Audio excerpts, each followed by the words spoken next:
Aloha. So this is the second part of my quasi review. This is the Carenado Arrow III as opposed to the Just Flight.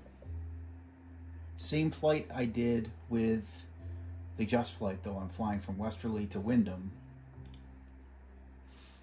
And this aircraft actually has a quirk on startup. You start up kind of high up in the cockpit looking down. So you end up orienting yourself a little bit. But before I go too knee deep into my orientation, let's talk about some of the deltas here, because from the get-go, this aircraft looks very different than the Just Flight. They modeled a newer airframe. This is a few years newer than the, no, I'd say a few, it could be up to 20 years newer than the Just Flight aircraft. And by default, you have two GNS 430s, whereas in the Just Flight aircraft, you could choose your avionics, or at least your navigation package. And that was on the tablet that was up here. Well, down here, we have a tablet hanging out in this pocket. And that's kind of where those similarities end. Now, on this tablet, I can control static elements, external power, tow bar, pilot and co-pilot if I want them visible. I just turned them off. If I want to open a door,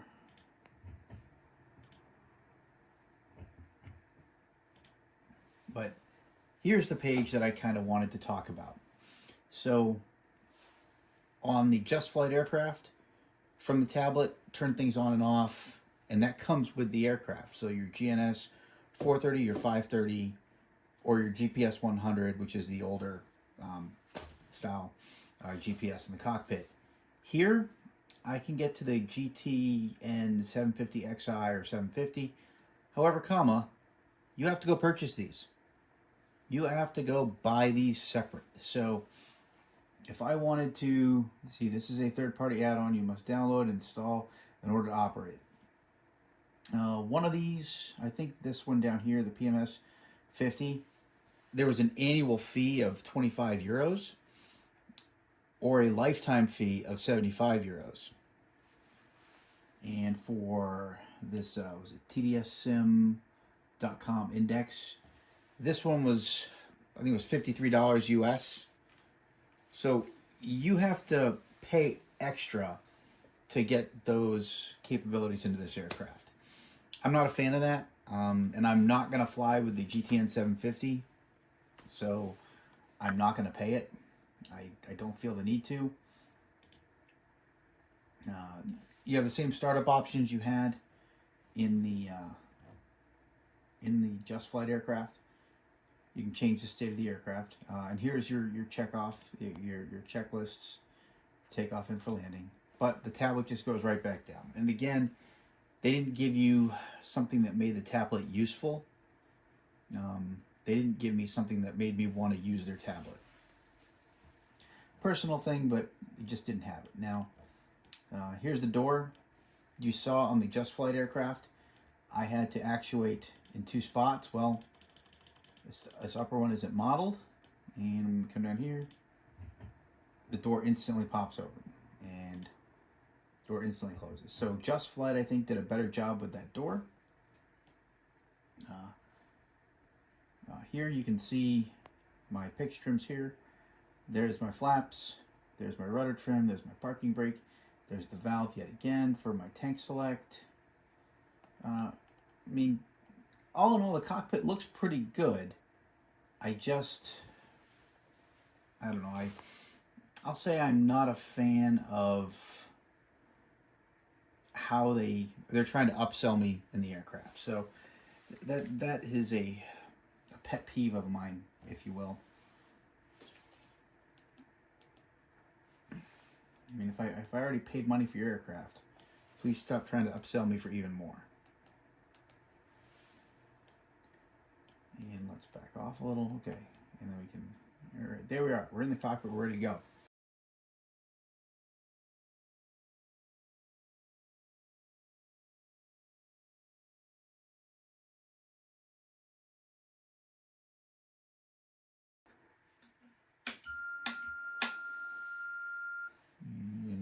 brake is set.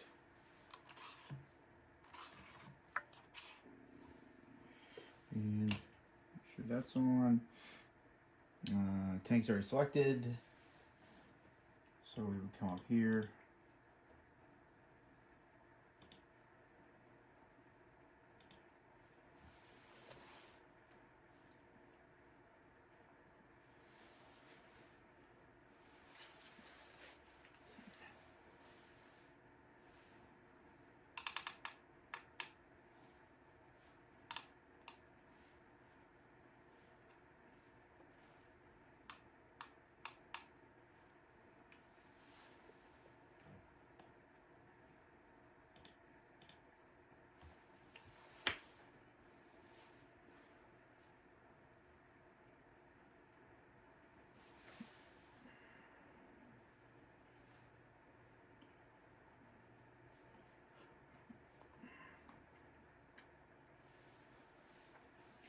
So let's get our pop out set up. There it is.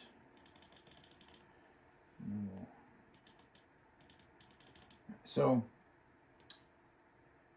one thing that does work well in here that didn't work in the Just Flight aircraft, this knob. I can actually select it with the knobster and I can dial it over. I could not do that in the Just Flight aircraft.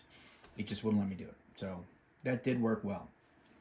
So now I should be in a position to start the aircraft.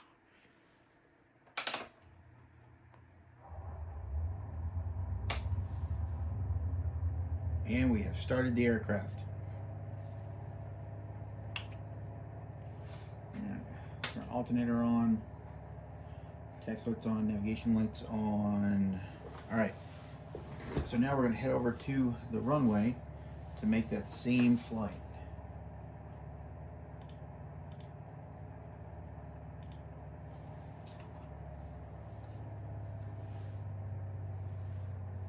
Our first heading is 340. All right.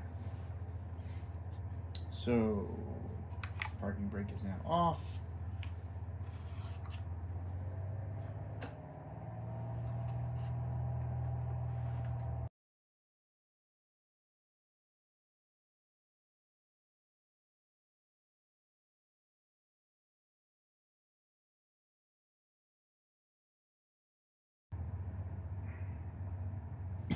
This aircraft, I don't know what it is about the Carenado. It seems to have a pretty aggressive idle, I'll call it. The aircraft, I barely have my throttle at all cracked, and I'm way too fast on my taxiing. The aircraft didn't really care. Turn our parking brake on for a minute.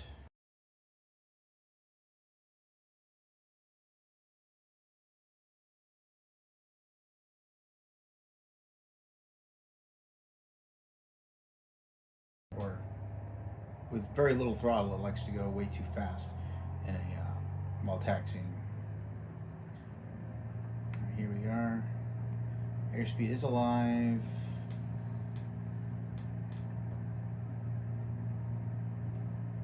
And rotate. So we're up.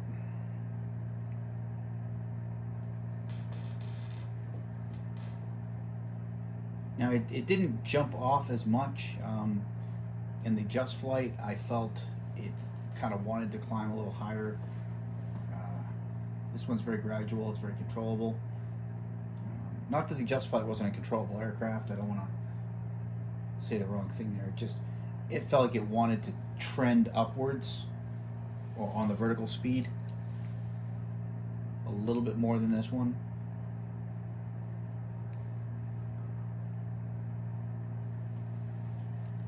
So I'm coming over to 340. I'll actually go past 340 so I can get back on track. That's where I want to be.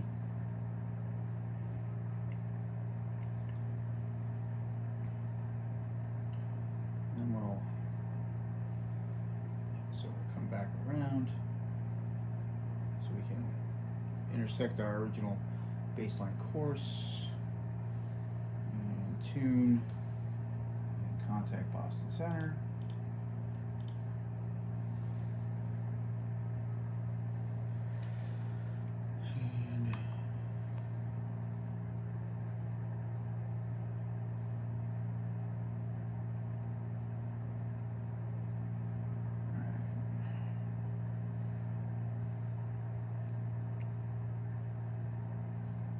And so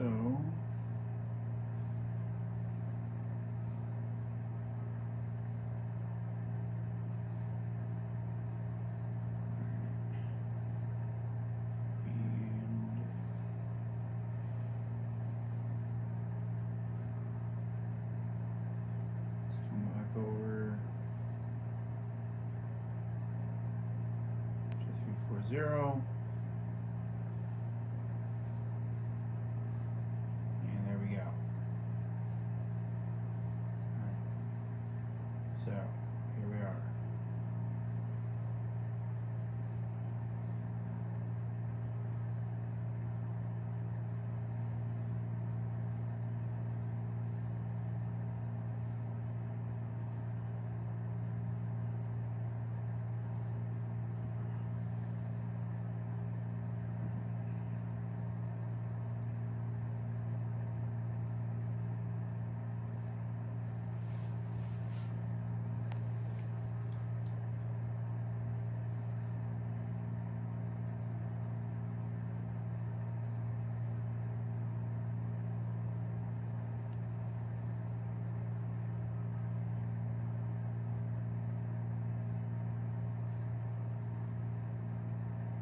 So now let's try something we did in the other aircraft. Let's do it here.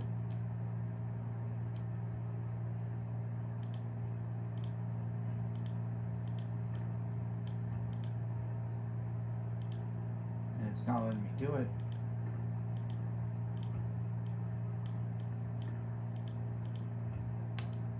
So I'm trying to open that and it doesn't seem to.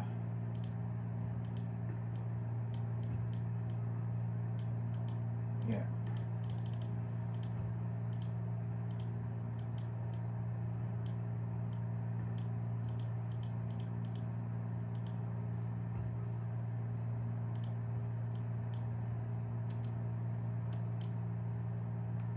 So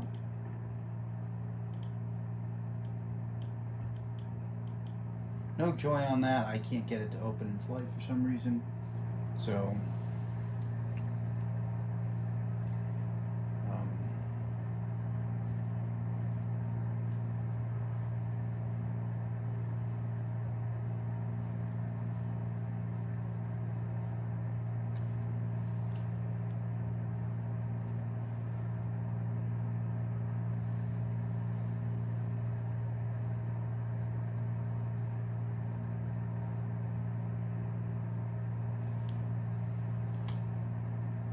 So let's take a look and see if we can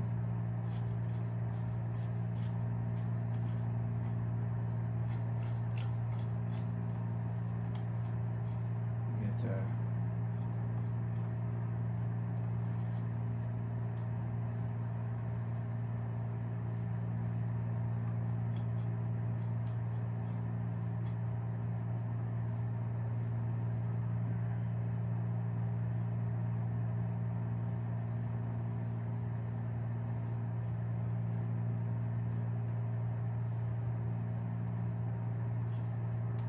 So I'm trying to trim us a little bit positive on vertical speed.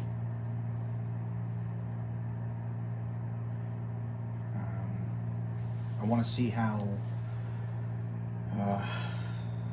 kind of sensitive the aircraft is to that vertical speed, or at least the trim wheel with relation to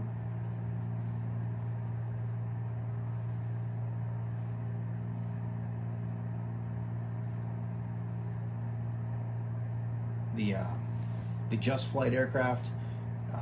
I was flying a lot with the trim wheel.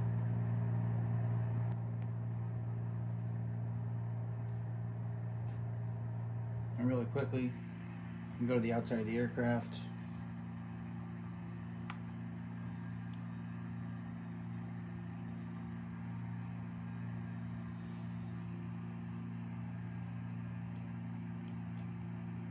can kind of see.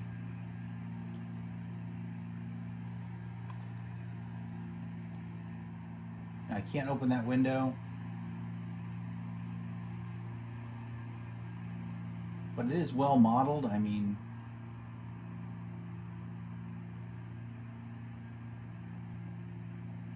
I will say I definitely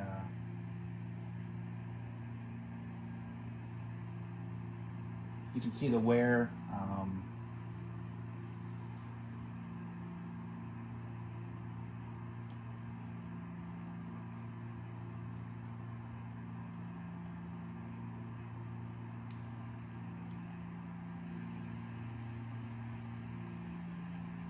Visually on the outside, I think I like this one a little better than I like the Just Flight. But on the inside, I definitely like the Just Flight over this one.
And there we are.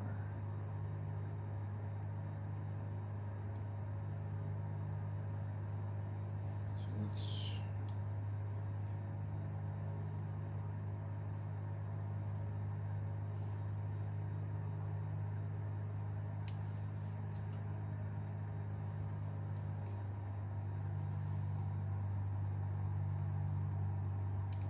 Okay, so flaps down.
Alright.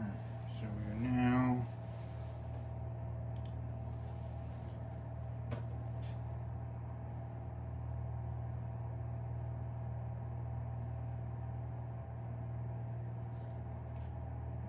here we go.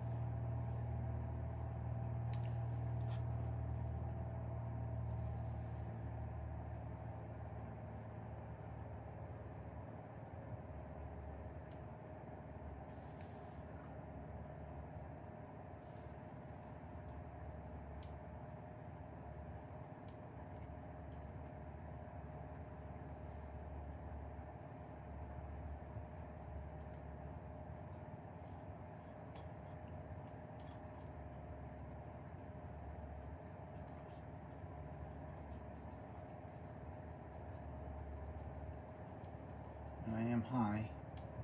However, trying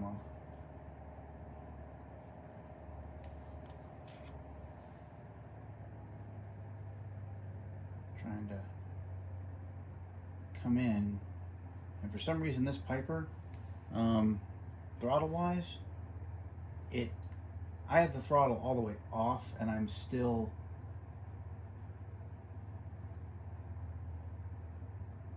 above a decent idle, which doesn't make any sense to me. Give myself a little bit more flap. So slowing down on this one was very, very difficult. So I know I'm coming in a little too fast, but I can't get it slower.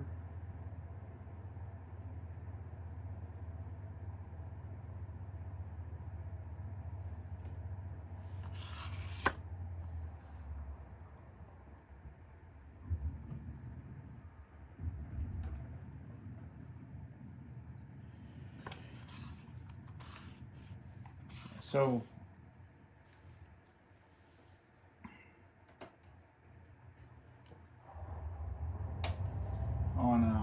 on this Piper, I don't know if it's this one and as it relates to the throttle, because I'm using the Logitech throttle quadrant with it, but I cannot really truly idle this aircraft.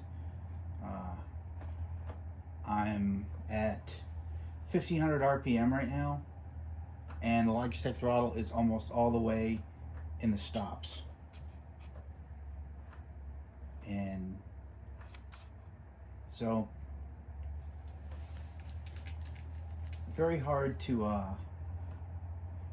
use your throttle to kind of drive you down when you can't get below a certain speed. I couldn't get it below 80 knots in the air. And if you look here, I'm kind of stuck there right now.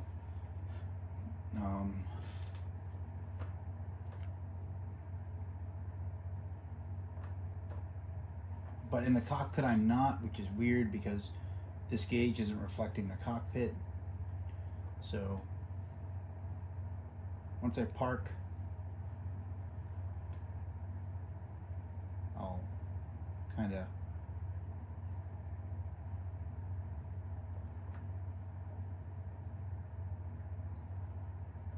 I don't really know where to park per se, so I'll just park somewhere over here next to all these guys.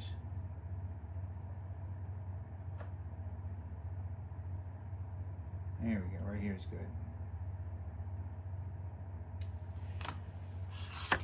And there we go. So we'll hit the parking brake, raise flaps.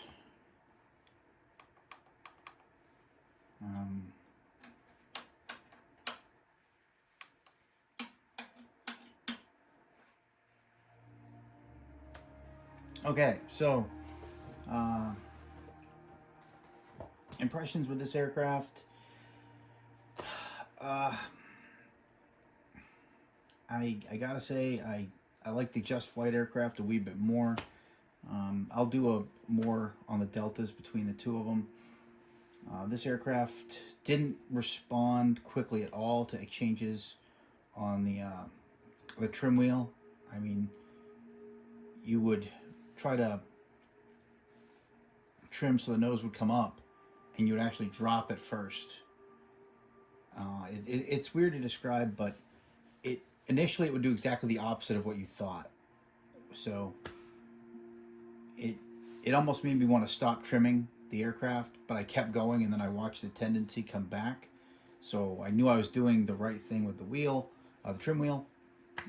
It now, with this aircraft and the Logitech throttle quadrant, when the actual throttle lever was all the way down and in the stops, as in like no throttle whatsoever, I was still getting 1500 RPM.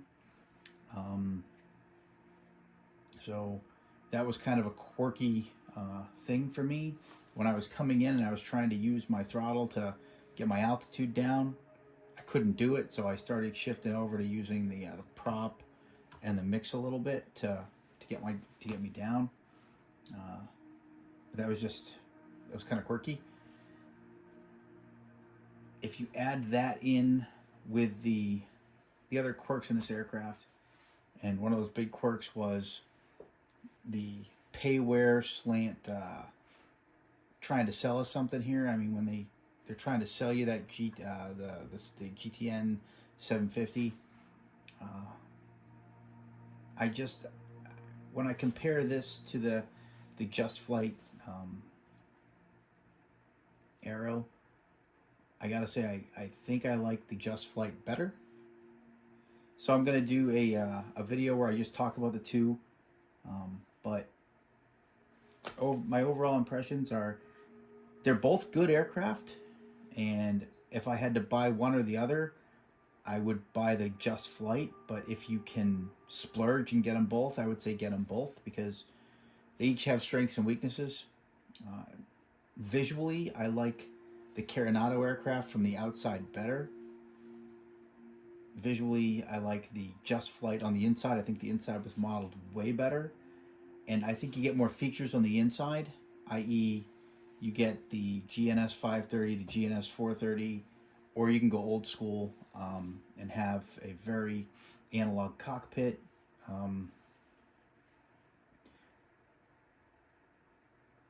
Quirks-wise, each aircraft had its quirks. On the Carenado, I couldn't get that side window open. They didn't model the upper latch on the door. They're throwing payware at you. And in the Just Flight aircraft, I had that hiccup with my transponder and the modes. I couldn't shift modes on the transponder. I had to do it inside the cockpit itself with the mouse. So they each have some quirks when you're trying to use external devices with them. But if I had to say I liked one over the other, I would say I like the Just Flight better than the Carenado. So that's the nutshell. The next video is actually going to be kind of a side-by-side kind of bang for your buck. But yeah, that's video 2, flight number 2. So thanks for watching, and the next one's going to be just overall impressions.